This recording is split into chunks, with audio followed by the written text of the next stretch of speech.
भाभी तुम ऐसे करो, तुम्हारी जरूरत का जो सामान है ना वो जल्दी से पैक कर दो बेटा, जल्दी करो मैंने कहा ना। फिर जो ये हनान के घर पे पहुंचेगी तो वहां पे भी थोड़ा तो मुश्किलात आएंगी। वो उधर वो लड़की है, उन्होंने शक पै जाना कि मेरे बंदे पे कब्जा ना कर ले।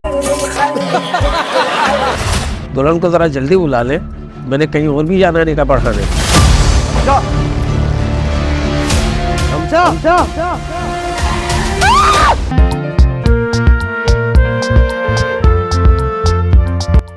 अस्सलामुअलैकुम जनाब, आज हम डिस्कस करने वाले हैं ड्रामा सीरियल बेलगाम। अब ड्रामे का इंटरमिशन कह सकते हैं कि वहाँ पहुंच चुका है ड्रामा। अब वो पॉइंट आ चुका है कि अब हम सोच रहे हैं अब क्या होगा, क्योंकि स्टोरी ने कुछ यूं मोड़ लिया है कि रमशा के कंधों पर आ गई है जिम्मेदारी काफी ज्यादा। रमशा की जो अम्मा है वो काफी हद तक कन्विंस हो चुकी है। वो जो गट्टू कजन है ना उसके साथ उसकी शादी करने के लिए नफरत है, हमें नफरत फील होती है तो रमशा को तो होनी है।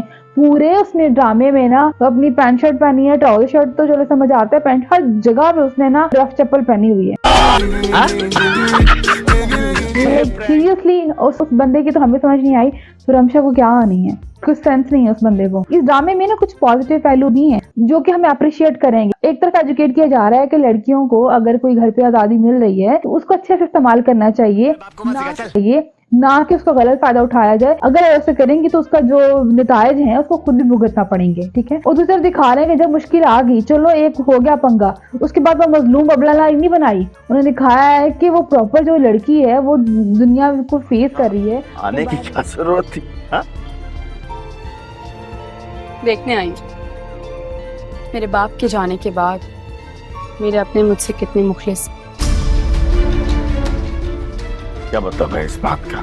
तो वो घर से भाग के गई थी, वापस आई, घर के ताने सुने, मिन्नतें तरले किए, उसकी बारात चलेगी, उसके अब्बा जी की डेथ होगी, उसके बाद भी वो लड़की ना अपने पाँव पे खड़े होने की कोशिश करी है। तो this is the best part of the drama. और दूसरी तरफ इसमें बहुत ही पॉजिटिव, बहुत ही अच्छा कैरेक्टर दिखाया गया है इसकी चाची का। जहाँ वो चाचा इतना लालची दिखाया है, लालच दिखाता है, वहाँ उस औरत का इतना पॉजिटिव कैरेक्टर दिखाया है ना, वो उसको रोकती है, वो समझाती है। वरना हमारे यहाँ तो वो नंद, देवरानी, जेठानी, सास, बहू कितनी पॉलिटिक्स दिखाते हैं ना, वो चीज नहीं दिखाई गई है। इस ड्रामे के बहुत पॉजिटिव पार्ट्स भी हैं अगर हम देखें तो। हम मालूम है तेरे बाप को मत सिखा, चल। इतना मजेदार, इतना इंटरेस्टिंग जा रहा है ये ड्रामा। और रमशा की जो अम्मा है, सदके जाओ उनकी अकल पे। वो लड़के ने 2-4 दिन क्या दवाई ला के दे दी, हॉस्पिटल ले गया, वो इस बात पे कन्विंस हो गई कि भाई इन्होंने तो कुड़ी का रिश्ता देना है।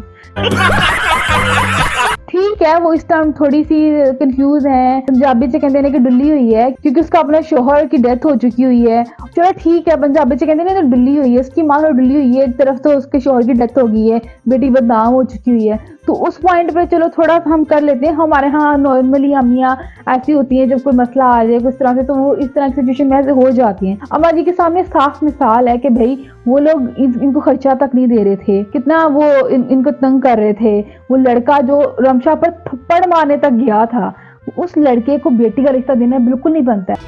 अम्मी हम यहाँ कितने परेशान हैं, मेरी फीस के पैसे नहीं है। और चले फीस तो छोड़े, वो तो दूर की बात है, अम्मी आपकी मेडिसिन तक के पैसे नहीं है।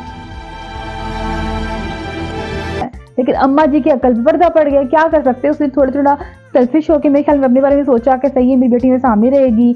और एक तरफ तो अम्मा जी ने हाँ कर दी है, दूसरी तरफ अम्मा जी ने बातें सुन ली है अपने देवर की भी कि उन्हें बेटे से कह रहा है कि भाई तू अपनी मर्जी से शादी करनी, एक बार रमशा ना कर ला ताकि दौलत और सारी चीज मेरी से चल। खुशी से अपनी मर्जी से शादी करूं एक अच्छी लड़की से? ऐसा कब कहा मैंने ऐसा कब कहा कि तुम अपनी? वैसे ना चाचा जी का ख्याल ये कि रमशा शादी तो बाद सारा कुछ मुंडे ने दे देगी। उस तो बाद भी वो मुंडे ने ना चपेड़ा ही खानी है रमशा को। चपेड़ा नहीं तो ठुड्डे तो खाएगा ही खाएगा। रमशा इतनी अच्छी नहीं है कि शादी होगी तो क्या वो सारी बातें वो क्या वो बहुत ज्यादा अबला नारी वाली बेगम बन जाएगी, ऐसा तो बिल्कुल नहीं होने वाला ना। एवं बेचारे सारी जिंदगी बिस्ती कराएगा।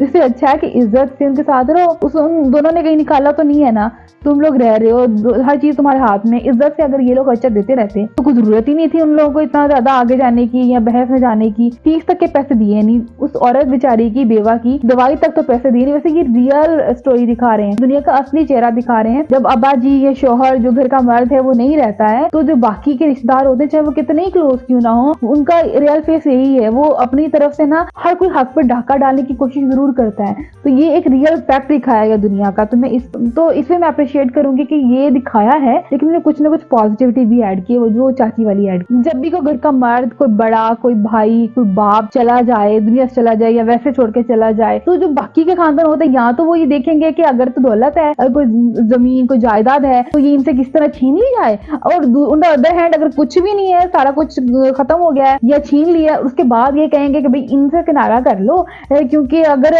इनके पास जाएंगे, इनकी बात सुनेंगे या इनके कहीं दुख बांटेंगे, तो फिर जाके ना कहीं हमारी गले ना पड़ जाएंगे, मुसीबत हमारे गले ना पड़ जाए। तो उनके दिमाग में ऐसे ख्याल होते हैं। तो ये ना ऐसे ही होता है, चाहे कोई कितना ही क्लोज रिश्ता क्यों ना हो। तो ये असल जो कहानी होती है ना, ऐसे ही टाइम पे आपको असल जो रिश्ते होते हैं ना, आपको इसी जगह पे दिखाई दे। तो that is the best part of the drama, कि इसमें रियलिटी बहुत दिखाई जा रही है। अच्छा, हनान वो स्टेलर दी माई पसंद है ना। हनान भाई तू मेरे तो लखा ला, उकड़ी ने तेरा ब्याह कोई नहीं करना। वो सिर्फ देख रही है कि मेरा कोई पाँव जम जाए, मैं कोई जरा अपनी जगह बना लूं, अपना नाम बना लूं, फिर दिन ठुड्डा मार के जाएगी। और लड़की वो मैरिज मटेरियल ही नहीं है। पता नहीं अब हनान को उसमें क्या पसंद है। उनकी निक्की जी पैंट तो निक्की शर्ट पसंद आ गई थी, जो पा के जरा फंसी कर दी थी, वो पसंद आ गई थी। वरना उस लड़की में कोई पसंद करने वाली चीज ही नहीं है। एवे एरोगेंट, इतना एटीट्यूड है, मतलब कि वो इतनी ज्यादा चवल है। एक बंदा जिसके साथ तेरी मंगनी होगी, तू ब्याह नहीं करना तो मंगनी क्यों कराई भैन? तू एडा करियर पसंद सेगा, तू इंटरेस्ट शो ना कर कि भाई मैंने नहीं शादी करनी है, तू एवे वो बंदे को क्यों तंग कर रही है। और हनान ने बिल्कुल सही पॉइंट चुकिया, कहता भाई तूने मुझसे शादी भी करनी है कि नहीं करनी है, उस पर आग बगोला हो गई है। तो फिर मैं ये सोचती हूँ, मैं भी यही सोचती हूँ, बहन को मिल रहा ऑफिसर को पसंद आ गया, तो हनान देना करी। और हनान डिजर्व करता है। उसने बेचारी रमशा के साथ भी तो यही किया था ना, पहले उसके साथ गप्पे शप्पे लड़ाता रहा, कि बातें भी सुनता रहा, और उसको पता था वो बच्ची है, उसमें इंटरेस्ट ले रही है, और तब उसको बढ़ावा देता रहा। और एट द एंड जाकर उसको इतनी बातें सुना दी, तुम जिस लड़की के साथ शादी करूंगा, तुम जैसे आदमी के साथ में यही होना चाहिए जो वो कर रही है, जो रीजे कर रही है, तुम डिजर्व यही करते हो। अब ये भी हो सकता है कि माँ जो है रमशा को घर से भगा दे, घर से कहीं भेज दे शादी के टाइम पे, कि तुम इसे शादी नहीं करो, तो ये ऑटोमेटिकली उसको हनान के अब्बा को कहीं मिल जाएगी और वो वहां तक पहुंच जाएगी। ठीक है, एक सिचुएशन ये है। दूसरी सिचुएशन ये है कि इसकी अम्मा को भी ये लोग किस तरीके से मार देंगे। ये ड्रामे के एंड पे देख लेना, चाचे ने इसके अब्बा को मारा, आई एम श्योर एंड पे जाकर पता चलना है। फिर जो ये हनान के घर पे पहुंचेगी, तो वहां पे भी थोड़ा तो मुश्किलात आएंगी। वो उधर वो लड़की है, उन्होंने पर शक पै जाना कि मेरे बंदे पे कब्जा ना कर ले। अब यहाँ तो वैसे ही अफेयर चल रहा है ऑलरेडी, तो ऑटोमेटिकली वो लड़की में भी कहीं ना कहीं फीलिंग्स हैं अभी भी हनान के लिए, तो वो दिखेंगी उसको। बट अदरवाइज अगर ऐसा नहीं भी हो, ऐसे जवान लड़की जाके किसी के घर में रहने लग जाए, तो वो जो उसकी घर की औरतों को तो डर पड़ जाता है कि साढ़े बंदे यहाँ से कब्जा ना कर ले। ये तो नॉर्मल सी बात है, औरतों की नेचर होती है। तो यहाँ तो बनता भी है, वो तो पसंद भी कर दिया। लेकिन एंड पे ना जो हनान के साथ शादी होगी रमशा की, और डिजर्व भी वही करती है। और रमशा की एक बहुत ही पॉजिटिव साइड दिखाई गई है कि रमशा जब जॉब ढूंढने जाती है, तो वहां पे अपना स्टैंड लेती है। वो आदमी ठरकी जब सामने बैठा होता है, ये नहीं होता कि उसे डर जाती है, दुबक जाती है, भाई इसने मुझे छेड़ दिया, इसने मुझे, मतलब वहां डर के भागती नहीं है। वो वहां पे स्टैंड लेती है, वहां रोला मचाती है, उससे पूरे ऑफिस वालों को उसकी औकात पता चलती है। और इसका फायदा ये होगा कि ऑफिस वाले इसको फायर करेंगे। इन केस फायर नहीं भी करेंगे ना, तो वो सबकी नजर में जरूर रहेगा, और दोबारा ऐसी हरकत करने के लिए वो हजारों बार सोचेगा। तो मेरे ख्याल में ये एक लड़कियों के लिए लेसन भी है। अगर आपके साथ कहीं ऑफिस एनवायरनमेंट में कोई भी ऐसी सिचुएशन होती है, तो आपने किस तरह से इसको फेस करना है। देखो, जो रोजी अल्लाह ने देनी है, जो लिखी है, वो मिलनी है। अगर किसी ठरकी अंकल के ठरक बर्दाश्त किए बगैर भी वो मिल जानी है। ये बहुत अच्छा तरीका दिखाया गया कि अगर कहीं पे भी आपके साथ हैरेसमेंट होती है, तो आपने वहां पे अपनी आवाज उठानी है, चुप नहीं रहना है। अगर आप चुप रहते हो ना, तो सिर्फ आप नहीं फेस करते हो, आपकी बात जितने लोग भी वहां पे जॉब करने आएंगे वो भी फेस करेंगे। अब तो मुझे बहुत ड्रामा पसंद आ रहा है, बहुत अच्छे अच्छे पॉइंट उठाए गए हैं वहां पे, और उनको बहुत अच्छे तरीके से हैंडल किया गया है। अदरवाइज हमारे ड्रामों में क्या दिखाते हैं, रिसेंटली मैंने एक हीरा मानी का ड्रामा देखा, मुझे नाम नहीं याद है, अल्लाह, उसमें वो ऑफिस में जाती है, वो दुबक के बैठी रहती है, और वो दिखाया, हालांकि वहां पे वो दिखाई भी है कि वो बड़ी मतलब एक्टिव लड़की है जो जॉब करना चाहती है, लेकिन वो अपने बॉस से, हालांकि वो ठरकफुल झाड़ है, ना वो जॉब छोड़ती है ना उसके खिलाफ आवाज उठाती है, बल्कि वो उसकी निशाना बन जाती है, उसके खिलाफ बदनाम कर देता है। तो बड़ी कोई आखिर चावल लड़की के मुंह पे कॉलम थोपते हैं। अल्लाह, मैं वो ड्रामा पूरा नहीं देखा, मैंने वो प्रोमो में देखा तो मुझे इतना को जहर लगा। हालांकि उस ड्रामा की अच्छी खासी रेटिंग आई है, मुझे वो ड्रामा इतना बुरा लगा, मेरे तरफ से फटे मुंह। अच्छा जी, आज के लिए इतना ही। अपना बहुत ज्यादा ख्याल रखिएगा। अगर वीडियो पसंद आए तो हमें लाइक कर लेना है, कमेंट भी देना है और चैनल सब्सक्राइब भी करना है। चैनल वो वाला सब्सक्राइब भी कर लेना है और ये वाला भी कर लेना है, ठीक है। ये वो वाला मेरा व्लॉगिंग चैनल है और ये वाला रिव्यू वाला चैनल है, आपकी चॉइस है, जो भी सब्सक्राइब करना चाहो कर लो। आज के लिए इतना ही। अल्लाह हाफ़िज़।